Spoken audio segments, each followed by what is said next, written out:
Hi friend, नमस्ते प्रणाम। मैं सोनी त्रिपाठी और घूघट वाली भाभी, स्वागत है आप लोग का हमारे चैनल में। कैसे हैं आप लोग? मैं तो बहुत अच्छे से हूँ, माता रानी से मनाती हूँ। आप लोग भी जैसे रहिए, जहाँ रहिए, मस्त रहिए, स्वस्थ रहिए, अपने अपने काम में व्यस्त रहिए। देखिए, हम लोग आए हैं अपने यहाँ माता जी के स्थान पे। यहाँ पे माता जी के यहाँ हर सीजन में कढ़ाई चढ़ता है।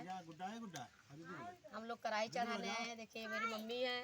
मम्मी बाय कह दी मम्मी। हाय दोस्तों।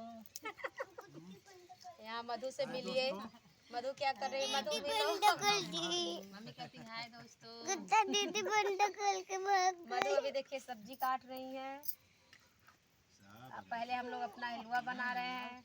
मधु के पीछे देखिए हमारे देवर जी बैठे हैं, जो मधु के हस्बैंड जी हैं। देख लीजिए, हमारे देवर जी हैं। ना ये चीनी बाकी कुछ बही नहीं आ रहा। चीनी है, निकल ले लेना। नहीं तो रुक बेटा, रोको।